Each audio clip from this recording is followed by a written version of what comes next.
ஒரு பக்கம் தமிழக வெற்றி கழக தலைவர் விஜய் தமிழக கவர்னரை சந்தித்து பேச்சுவார்த்தை ஆலோசனை நடைபெற்று வரக்கூடிய சூழ்நிலையில் அதிரடி திருப்பமாக யாரும் எதிர்பாராத வகையில் மிக முக்கிய அதிரடி திருப்பமாக இந்திய யூனியன் முஸ்லீம் லீக் தமிழக வெற்றி கழகத்திற்கு ஆதரவு என்று மின்னஞ்சல் மூலமாக அவர்கள் தெரிவித்திருக்கிறார்கள்.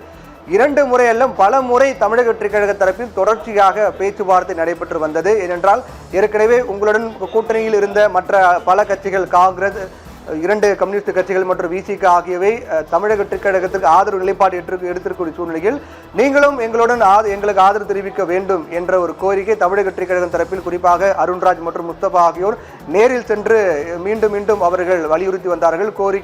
அவருடைய கோரிக்கையை முன்வைத்து வந்தார்கள்.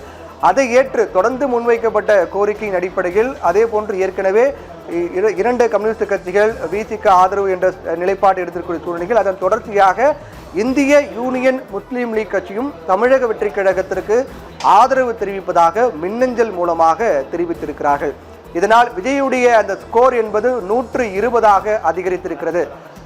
அரசியல் கிரிக்கெட்டில் விஜயுடைய ஸ்கோர் உயர்ந்து கொண்டே செல்வதை நாம் பார்க்கின்றோம். 107, 108 தொடங்கிய அந்த ஸ்கோர் என்பது 112ஆகவும், அதற்கு பிறகு 116ஆகவும், அதற்கு பிறகு 118, தற்போது 120 என விஜயனுடைய ஸ்கோர் என்பது உயர்ந்து கொண்டே வருவதை நாம் பார்க்கின்றோம். 120 என்ற எண்ணிக்கை பொறுத்தவரையில் ஆட்சி அமைப்பதற்கான பெரும்பான்மையும் தாண்டி கூடுதலாக 2 இடங்கள் அவர்கள் வசம் இருப்பது என்பது சேஃப் ஜோன் என்று சொல்லலாம். ஒரு பாதுகாப்பான ஒரு நிலை, எந்தவித சிக்கலும் இல்லாத ஒரு நிலை என்று சொல்லலாம். ஏனென்றால் 118ஆக இருந்தாலும் கூட ஒரு சபாநாயகராக சென்று விடும்போது ஏதேனும் எண்ணிக்கையில் சிக்கல் ஏற்படுமா, அதில் ஏதேனும் ஒரு விதமான ஒரு நெருக்கடி ஏற்படுமா உள்ளிட்ட பல்வேறு குழப்பங்களுடன் தான் அவர்கள் பயணிக்கும் நிலை ஏற்படும். ஆனால் 120 என்ற எண்ணிக்கை அவர்கள் எட்டி விட்டார்கள் என்றால் சபாநாயகர் ஒருவர் சென்று விட்டாலும் கூட எந்தவித சிக்கலும் இல்லாமல் பெரும்பான்மை தாண்டி ஒரு எண்ணிக்கை கூடுதலாக இருக்கும் என்ற அடிப்படையில் தான் எந்த சிக்கலும் இல்லாமல் அவர்களால் அடுத்தடுத்த காலகட்டங்களில் பயணிக்க முடியும். 5 ஆண்டுகள், அடுத்த 5 ஆண்டுகள் என்று பார்க்கின்றோம்.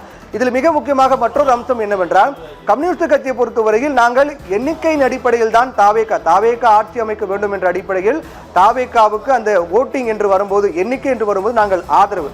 மற்றபடி திமுகவுடன் கூட்டணியில் தான் நாங்கள் பயணிக்கின்றோம். பிரச்சனை என்று வரும்போது அரசு ரீதியாக மக்களுக்கு எதிரும் பிரச்சனை, ஒரு போராட்டம் என்று வரும்போது எதிர்கட்சியான திமுக இணைந்துதான் நாங்கள் இந்த போராட்டத்தை முன்னெடுப்போம் என்று அவர்கள் உறுதியாக தெரிவித்திருக்கிறார்கள்.